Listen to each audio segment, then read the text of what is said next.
एक समय की बात है जब एक रूरू मृग हुआ करते थे। इस मृग का रंग सोने की तरह, बाल रेशमी मखमल से भी अधिक मुलायम और आंखें आसमानी रंग की होती थी। रूरू मृग किसी के भी मन को मोह लेता था।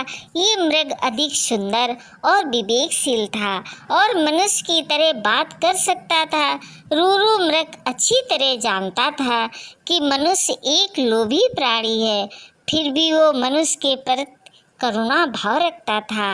एक दिन रूरू मृग जंगल में सैर कर रहा था, लेकिन तभी वो किसी मनुष्य के चिल्लाने की आवाज़ सुनता है। जब वो मौके पर पहुंचता है तो उसी नदी की धारा में एक आदमी बहता हुआ नजर आता है। ये देख मृग उसे बचाने के लिए नदी में कूद पड़ता है और डूबते व्यक्ति को उसके पैर पकड़ने की सलाह देता है, लेकिन वो व्यक्ति उसके पैर पकड़कर मृग के ऊपर ही बैठ जाता है।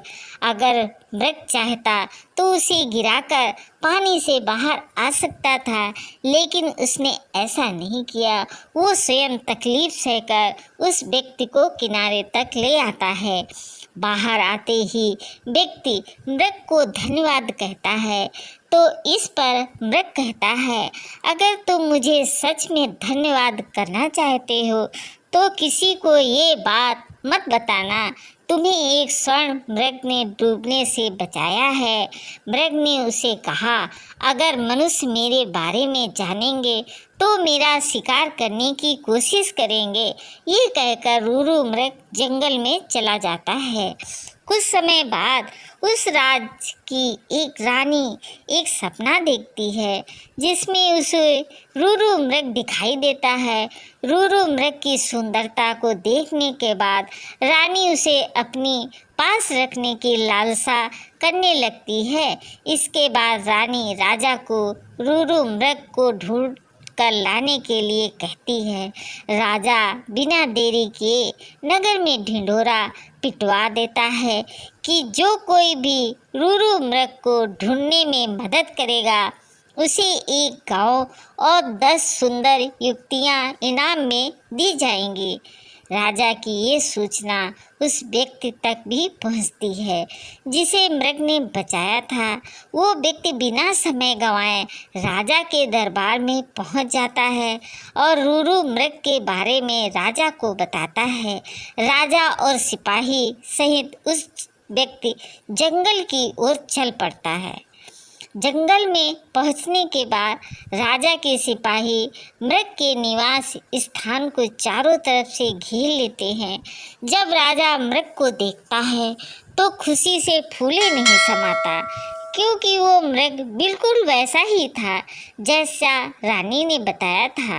मृग चारों ओर से सिपाही से घिरा हुआ था और राजा उस पर बाण साधे हुए था, लेकिन तभी मृग राजा से मनुष्य की भाषा में बात कहता है, हे राजन, तुम मुझे मार देना, लेकिन पहले ये जानना चाहता हूँ कि तुम्हें मेरी जगह का रास्ता किसने बताया। इस पर राजा ने उस व्यक्ति की ओर इशारा किया जिसकी जान मृग ने बचाई थी। उस व्यक्ति को देखकर मृग कहता है, निकाल लो लकड़ी के कुंदे को पानी से, ना निकालना कभी एक अकृतज्ञ इंसान को। जब राजा ने मृग से इन शब्दों का मतलब पूछा तो मृग ने बताया उसने उस व्यक्ति को डूबने से बचाया था। मृग की बातें सुनकर राजा के अंदर की इंसानियत जाग गई। उसे खुद पर शर्म आने लगी और क्रोध में उस व्यक्ति की ओर तीर का निशाना कर दिया। ये देखकर मृग ने राजा से उस व्यक्ति को ना मारने की प्रार्थना की।